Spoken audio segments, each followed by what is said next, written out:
Hello प्यारे बच्चों, कैसे हो आप सब। आई होप आप सब अच्छे होंगे। बोर्ड परीक्षा आने वाली है, इसीलिए मैं इम्पोर्टेंट क्वेश्चन लेके आया हूँ। इससे पहले मैंने एक्सरसाइज 4.1 2 3 कराई है और उसके बहुत ही अच्छे क्वेश्चन कराए हैं। अगर आप लोगों को अच्छे क्वेश्चन लगे तो प्लीज़ चैनल को सब्सक्राइब कर लो यार, क्योंकि मैं बहुत टॉपिक बाय टॉपिक लाता हूँ क्वेश्चन। तो ये क्वेश्चन द्विघात समीकरण का है।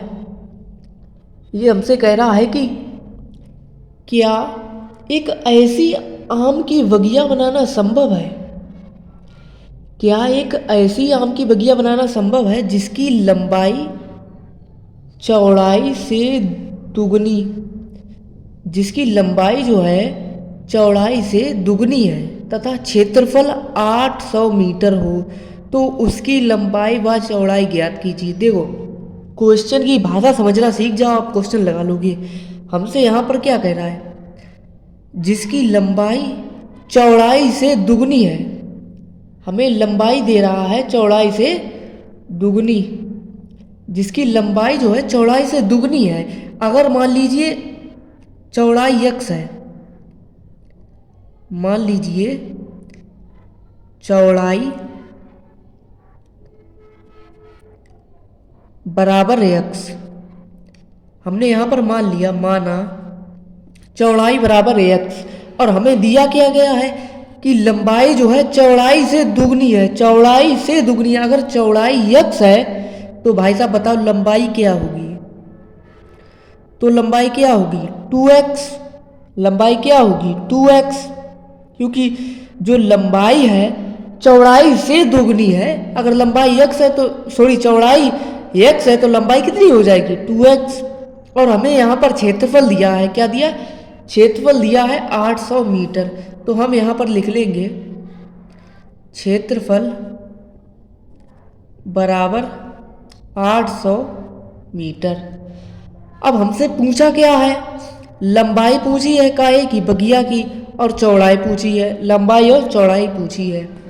अब लंबाई और चौड़ाई किस में होती है, लंबाई और चौड़ाई किस में होती है, आयत में।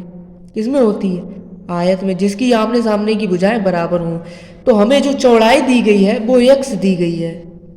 मान लीजिए चौड़ाई क्या दी गई x और लंबाई 2x, और जो हमें क्षेत्रफल दिया है वो हमें दिया है 800 मीटर, 800 मीटर। अब हमसे पूछ रहा है लंबाई व चौड़ाई। तो आप लोगों को पता तो है ही कि आयत का क्षेत्रफल होता क्या है। देखो, आयत का क्षेत्रफल क्या होता है, लंबाई गुणे चौड़ाई। आयत का क्षेत्रफल क्या होता है, लंबाई गुणे चौड़ाई। तो हमें आयत का क्षेत्रफल दिया है कितना 800 मीटर, तो हम यहाँ पर 800 लिख लेंगे, बराबर लंबाई हमें दी है 2x, तो हम यहाँ पर 2x लिख लेंगे, इनटू चौड़ाई दी है x, तो हम x लिख लेंगे। अब देखो, ये जो 800 है ऐसे ही लेके रहने देंगे, बराबर 2x इंटू एक्स, तो इसका x में 2x में गुणा होगा, क्या हो जाएगा 2x स्क्वायर। अब अगर हम एक्स स्क्वायर के गुणांक को इसमें भाग दे दें, क्योंकि जो गुणा में होता है वो भाग में जाता है, तो अगर हम 800, ये दो नीचे आएंगे बराबर एक्स स्क्वायर, 2 से इसको काटेंगे, 2 चौकू 8, 400 आया। अगर हम एक्स स्क्वायर बराबर 4, ऐसे इस प्रकार अगर हम एक्स स्क्वायर बराबर 400 लिखें तो कोई दिक्कत नहीं, एक्स बराबर बर घटेगा, इधर क्या लग जाएगा अंडर रूट 400, और 400 का वर्गमूल करेंगे कितना आएगा, एक्स बराबर प्लस कितना आएगा, एक्स बराबर प्लस माइनस 20, क्योंकि 20 का जो वर्ग होता है वो 400 होता है। तो हमें यहाँ पर x का मान प्राप्त हो गया, कितना आया 20। अब हमने x जो माना था वो क्या माना था, चौड़ाई, यानी कि चौड़ाई मेरी कितनी आ गई 20, और लंबाई हमें निकालना है। तो लंबाई में निकालने के लिए अगर हम 2 गुणे x का मान कितना है 20 बराबर 40, 20 दूनी 40, तो जो 40 मीटर स्क्वायर, ये मीटर स्क्वायर हो जाएगा, तो ये मेरी चौड़ाई निकल आई 20 मीटर और लंबाई निकल आई 40 मीटर। तो जो हमारी चौड़ाई हमने मानी थी वो हमारी 20 हो जाएगी और जो लंबाई मानी थी 2x वो 40 हो जाएगी। तो हमसे यहाँ पर कहा था कि लंबाई व चौड़ाई ज्ञात कीजिए, तो इसी प्रकार हम इस सवाल में लंबाई और चौड़ाई ज्ञात कर सकते हैं। देखो अगर यहाँ पर अगर आप लोग बोर्ड में पेपर आए तो और सोल्व कर सकते हैं कि ऐसे लिख सकते हैं इस प्रकार, चौड़ाई बराबर 20 और लंबाई बराबर 2 इंटू 20 अर्थात 2 गुणे 20 बराबर 40। ये आपकी लंबाई निकल आई और ये चौड़ाई। इस प्रकार हम यूपी बोर्ड में आपको फुल नंबर मिलेंगे। ऐसे ही कई बेहतरीन क्वेश्चन कराएंगे।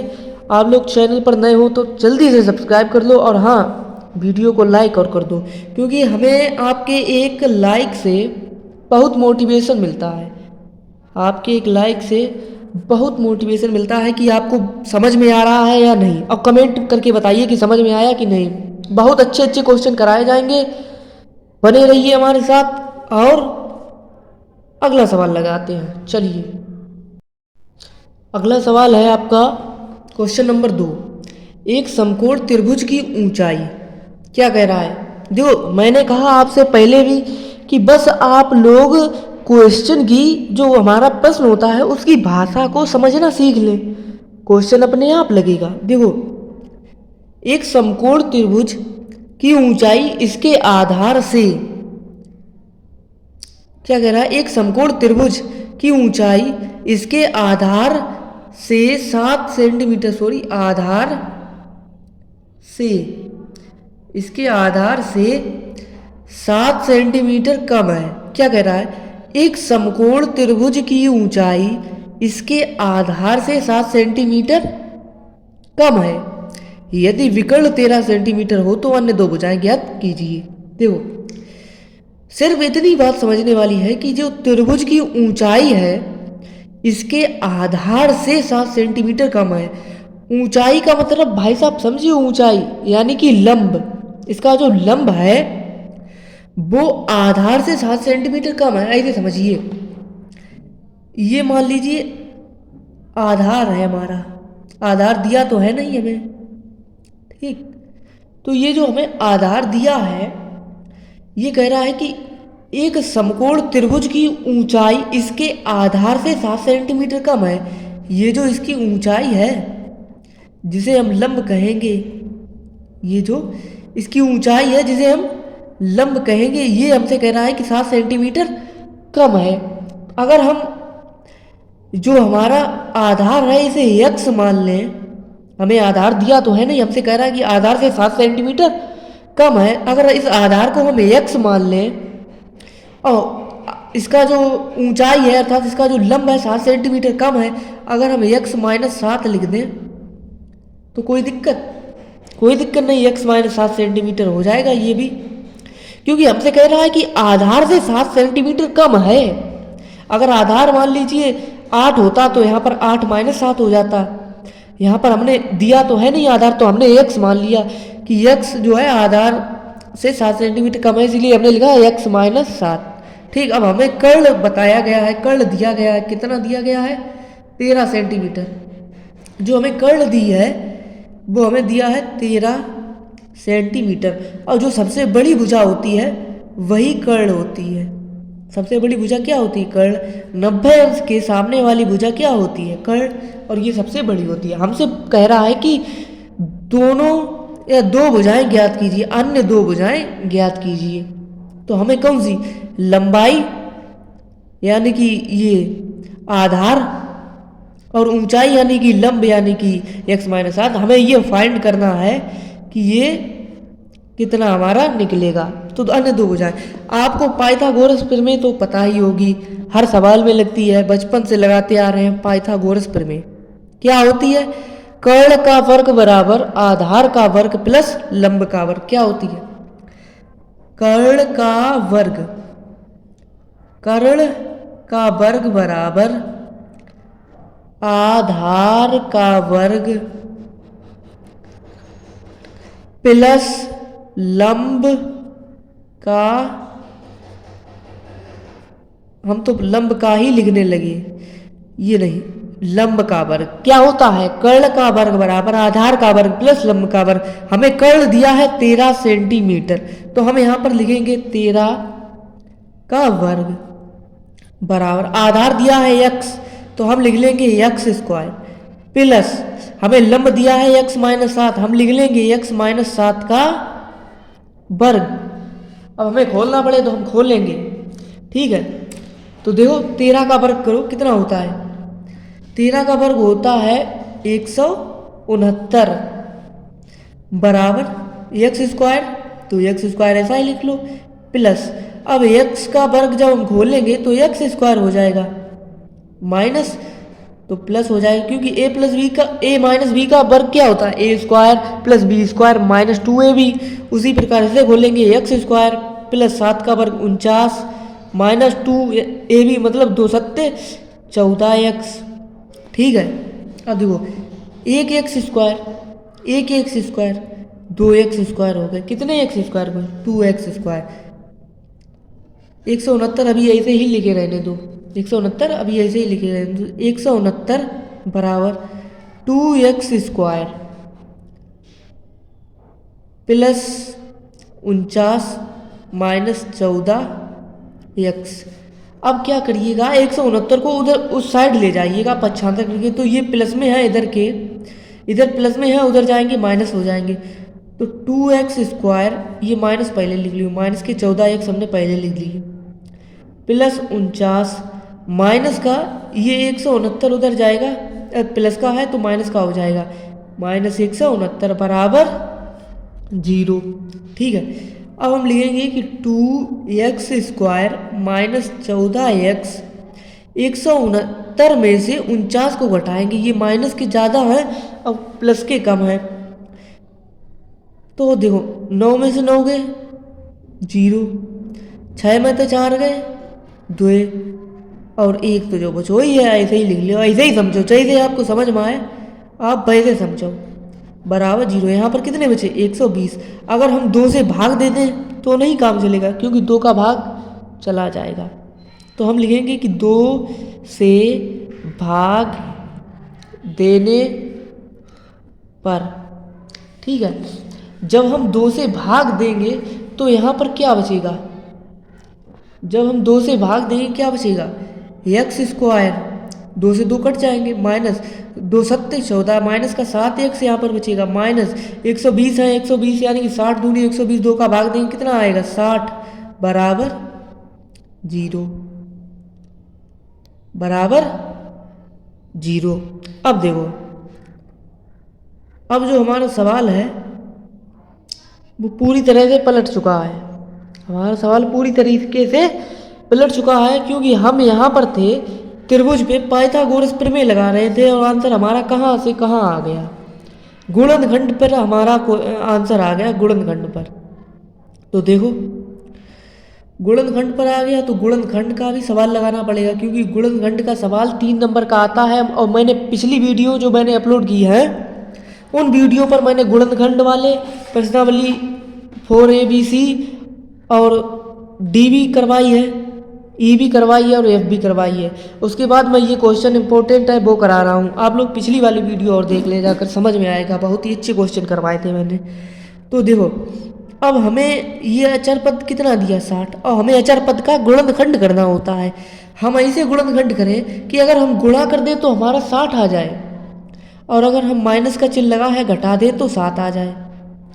अगर हम 12 गुणे 5 करें तो कितने होंगे, 12 पंचे 60, समझना 12 पंचे 60, और 12 में से 5 घटाएंगे तो कितना आएगा, माइनस करेंगे तो हमारा 7 आएगा, यानी कि गुणनखंड हो जाएगा, कुल मिलाकर गुणनखंड हो जाएगा। तो हम करते हैं गुणनखंड, देखिए ये है हमारा एक्स स्क्वायर माइनस, हमने गुणनखंड किए थे 12 माइनस 5, 12 पंचे 60 और 12 में से 5 घटाएंगे 7x बचेगा, माइनस 60 बराबर 0, ठीक है। इस प्रकार गुणनखंड किए जाते हैं। अब देखो एक्स स्क्वायर ऐसा ही लिखा रहेगा, माइनस 12x हो जाएगा, minus minus plus 5x minus 60 बराबर 0 बराबर 0। अब देखो x यहाँ पर आ जाएगा कॉमन, जब x कॉमन आएगा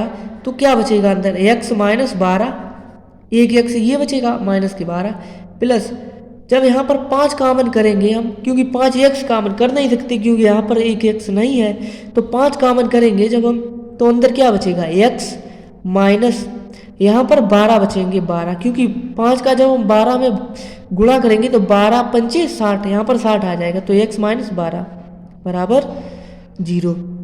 देखो कुल मिलाकर कहने का मतलब ये है कि जो संख्या गुणनखंड में यहाँ पर आपको मिलेगी वही संख्या सेम टू सेम यहाँ मिलेगी।